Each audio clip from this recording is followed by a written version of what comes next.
Berlin to Philip, December 26, 1944.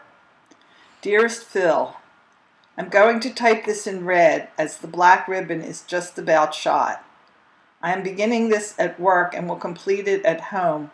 I'm hoping to find some mail there, for it is now 10 days since I had mail. I waited up from my folks last night and got most of the details concerning Eddie's experiences. All I can say is, woof. He had the following to say to you. Looks good, but getting fat. That word fat annoyed me. What is your weight at the present time? I'm sure whatever it is, it should be lots less, and I hope, sweet, that you are doing all in your power to lose weight. I know it is difficult under the circumstances, but where there is a will, there is a way, and anyway, if Mom could do it, you can too. Kindly advise. I had some tea with the folks, knitted on Diana's sweater, listened to my folks' stories, and got to bed at 12. This morning, Gimbel's had a large sale, and Ruth and I went down, but we didn't have enough time to really shop. We merely looked around, and we'll have to let the actual buying go until a later date. There are several small things I want to tell you about Adele, things she did yesterday. First of all, when I lit the Santa Claus candle for her, she said, "Mommy, I'm so excited." Nice big word, eh? She was busy with her box of animal crackers and kept putting one in everyone's mouth.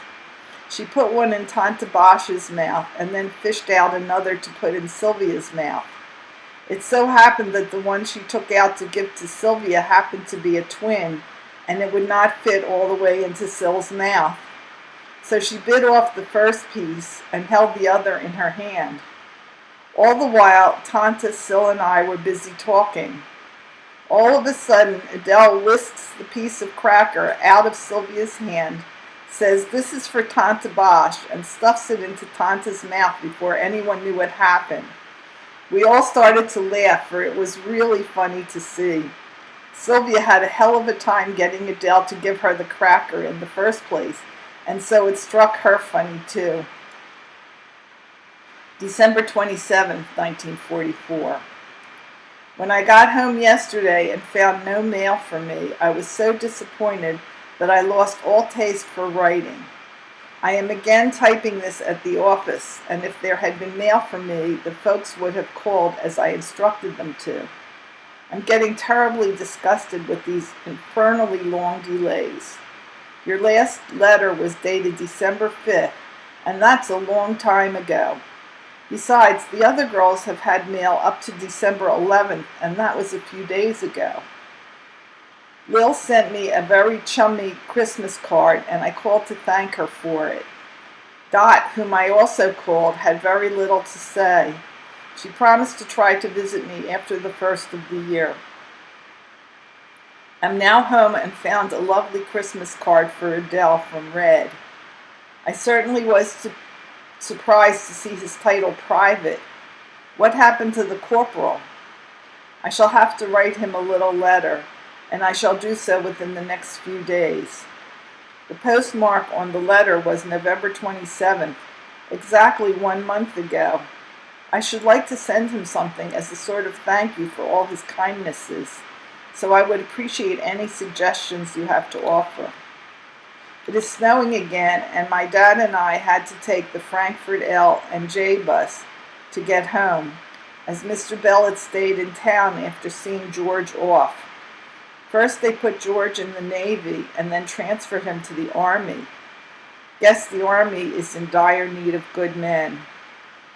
Today was the day Jack N had his operation, and I'm most anxious to know how he is. If I don't hear from him shortly, I shall contact Gloria and try to learn his exact whereabouts, and perhaps I'll be able to call him. George's wife is going to come to our place and try her hand at selling. There are more god-darn changes made at that place than I ever saw. I hope this will be my last running letter for a while, for somehow I don't particularly like them. I certainly hope I'll be in receipt of some mail before the week is out. I'm way overdue.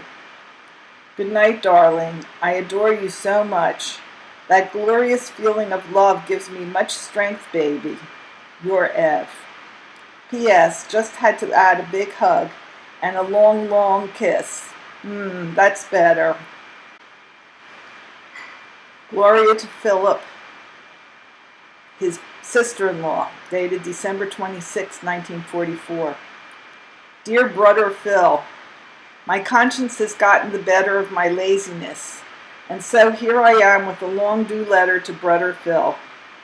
I guess I'm getting to be the female counterpart of Kid Brother Jack in correspondence. I can just hear you say, what a lame excuse. Anyhow, what prompted this email is the desire to hear what's happening to you and how you're doing at your end of the world. So give out with the news, please. As you might know by now, Ev outscoops me time and again.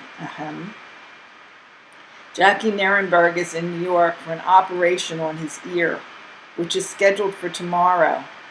I'm so sure Ev has given you all the details as well as Jack that I won't elaborate on this news item. At any rate, I'll let you know how he's doing as I hear the news. I hope to see him at the hospital. Haven't been to Philly over a month, but hope to visit you all in the near future. Yes, Phil, I sure do enjoy seeing my Philly folks, and Adele Barra is so practically a facsimile of her daddy.